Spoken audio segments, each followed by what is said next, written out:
Splan Récap, les infos du mois, sélectionnées par la rédaction de Splan, premier média d'investigation en Bretagne. Bonjour à toutes et à tous, bonjour Juliette. Bonjour Clément.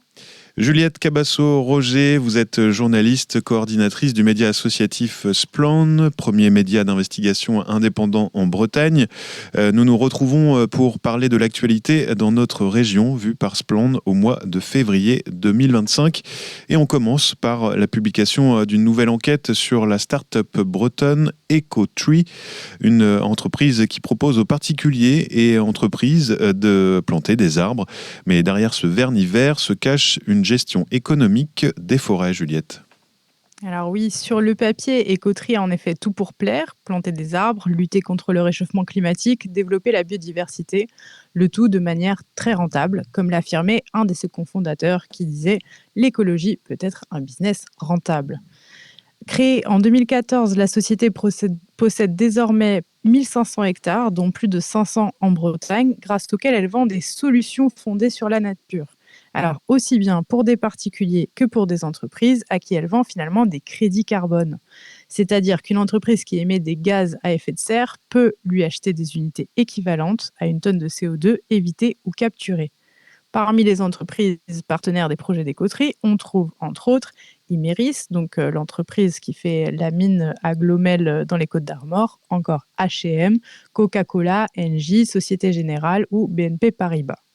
Pour vous donner une idée, en 2024, EcoTree emploie 25 personnes et son chiffre d'affaires avoisine les 4,1 millions d'euros. Les équipes de Splan ont été se promener dans les bois d'EcoTree, justement, et la réalité ne correspond pas tout à fait à la communication faite par l'entreprise. C'est ce que vous indiquez dans votre enquête, Juliette. Tout à fait. Alors, on est allé à Loiregat, à Lanrivain, à Plouguer-Nével, au Faouët ou à Plouray. Et les forêts que nous avons vues sont des jeunes plantations en ligne, principalement des résineux. On est bien loin des belles forêts anciennes de feuillus que la société met en avant dans sa communication. Et d'ailleurs, une récente étude citée par Reporter montre que planter des arbres n'est pas toujours bénéfique pour la biodiversité, et en particulier quand il s'agit de créer vraiment une forêt de toutes pièces. Les résineux, notamment, sont moins riches en biodiversité que des forêts de feuillus et diversifiées. Mais alors, ce n'est pas tout. On a aussi recensé plusieurs plantations de forêts effectuées sur des zones Natura 2000 et des zones naturelles d'intérêt écologique, faunistique et floristique. C'est-à-dire que ce sont des terrains riches en biodiversité qui se retrouvent finalement appauvris par ces plantations de forêt. Il faut noter que ces actions sont soutenues et subventionnées par la région Bretagne à hauteur de plus de 200 000 euros pour 8 dossiers de plantation, ainsi que 180 000 euros pour des projets de développement. Vous pouvez retrouver l'intégralité de cet article sur splan.org.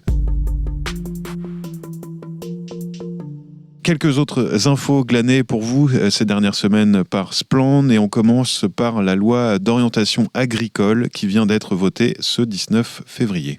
Elle a en effet été adoptée à l'Assemblée nationale avec l'aide d'une majorité de députés bretons que vous pouvez retrouver sur notre infolettre. Sauf en cas de censure du Conseil constitutionnel, cette loi marque en fait un vraiment net recul à l'égard de la transition agroécologique.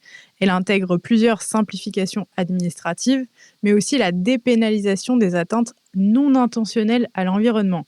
C'est-à-dire que désormais, il faudra prouver qu'une pollution, par exemple provenant d'une fosse à lisier, a été intentionnelle. On note aussi la suppression des objectifs chiffrés en surface biologique. Mais la mesure phare est un principe de non-régression de la souveraineté alimentaire érigé en intérêt fondamental de la nation. En gros, elle pourra être opposée aux mesures environnementales, en particulier contre l'interdiction des pesticides. De l'arsenic dans l'eau de la Loire-Atlantique. Oui, on parle de Messanger, plus précisément, une commune qui est à 50 km au nord-est de Nantes. C'est la société SA Landé-André qui exploite une carrière de roches massives depuis 1993. Un arrêté préfectoral du 11 février nous apprend que cette activité pourrait être à l'origine d'une pollution des eaux à l'arsenic. Un incident survenu en août 2024 aurait permis de déceler la présence d'arsenic dans les eaux de la carrière à des concentrations élevées.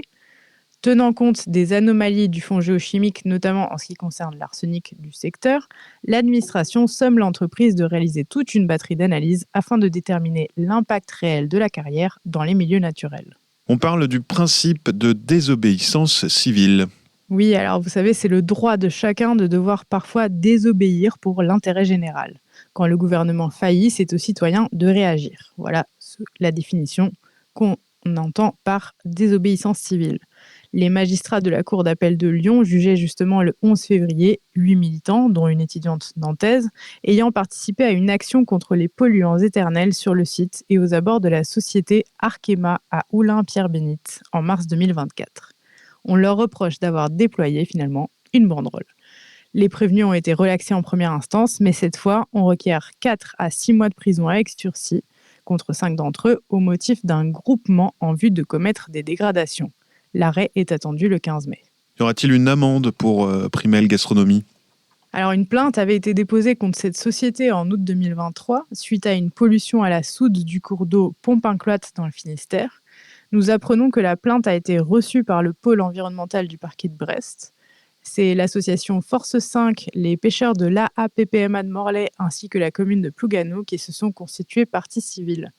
Une convention judiciaire d'intérêt public pourrait être conclue pour déterminer les obligations de l'entreprise, par exemple versement d'une amende, mise en conformité, réparation des dommages, etc. Le président de l'AAPPMA, justement Philippe Braz, assure « Nous avons calculé le préjudice et nous allons voir ce que donne cette convention, mais s'il refuse, on ira au pénal. » On tousse fort à Rennes avec 3 épisodes de pollution depuis le début de l'année.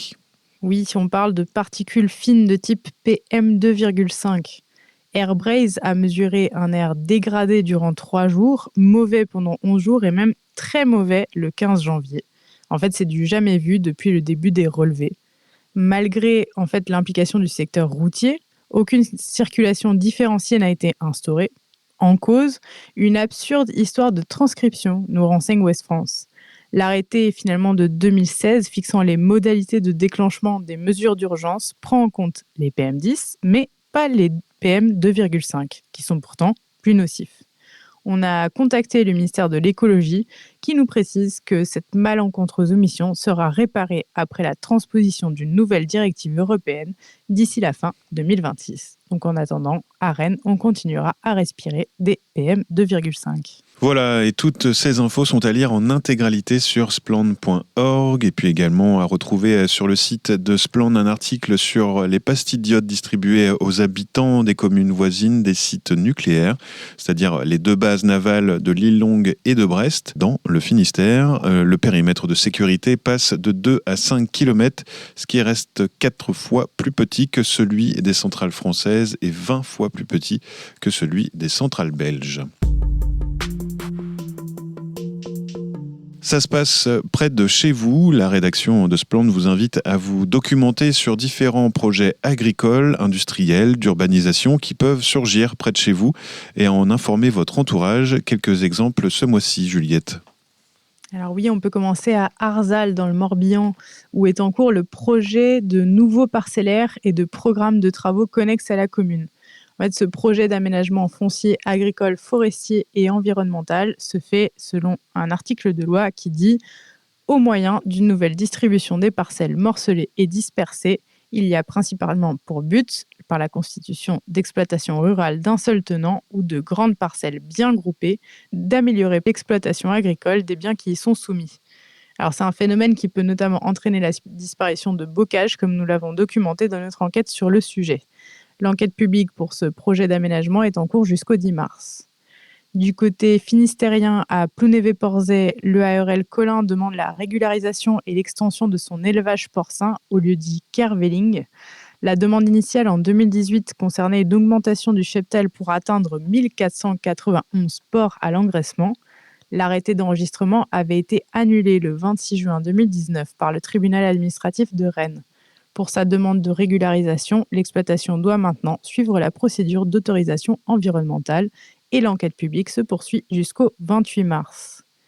Et je termine dans les Côtes-d'Armor à Lanhébert où une autre exploitation porcine, donc la SCEA du Parc Fleur, demande également à agrandir son élevage au lieu dit Kergaf. Elle veut passer de 1245 à 1980 places d'engraissement. La consultation du public est ouverte jusqu'au 21 mars. Et la liste complète de ces projets est à retrouver sur le site splan.org, rubrique « Ça se passe près de chez vous », Juliette.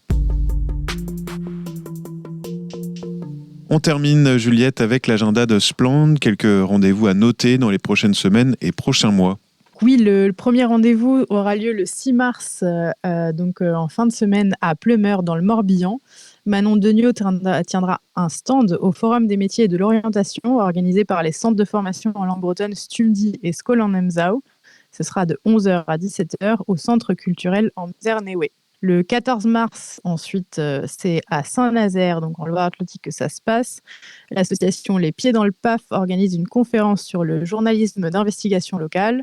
Vous pourriez retrouver Samir Chimed, qui a signé l'enquête sur Donge pour Splend, Marianne Kerfrieden, qui fait également partie de Splend, et Anthony Torzek, journaliste à Médiacité. Ensuite, ce sera le 24 mars à Rennes, un ciné-débat algues vertes, suivi d'un échange avec Raphaël Giton, membre de Splend également. On vous donne rendez-vous à 20h30 au cinéma Arvor pour une soirée organisée par l'Association rennaise des étudiants en sciences politiques. Et pour terminer, le 28 mars à Lorient, Nolwenn Weiler sera à la médiathèque de Lorient pour parler de son enquête sur le bocage, la destruction des haies et des talus en Bretagne. Et je profite de la fin de ce récap pour vous dire que si vous nous écoutez en podcast sur une de vos plateformes habituelles, n'hésitez pas à lui donner une note pour que vous soyez de plus en plus nombreux à nous écouter. Merci beaucoup, Juliette. On se retrouve le mois prochain sur nos antennes pour de nouvelles actus de Splend, premier média d'investigation en Bretagne. En attendant, pour retrouver ces actualités et les enquêtes de Splend, direction le site splend.org. Et n'oubliez pas de soutenir ce média d'investigation indépendant en Bretagne. Faites un don. À bientôt, Juliette. À bientôt, Clément. Merci. C'était Splend Récap, les infos du mois, sélectionnées par la rédaction de Splend, premier média d'investigation en Bretagne.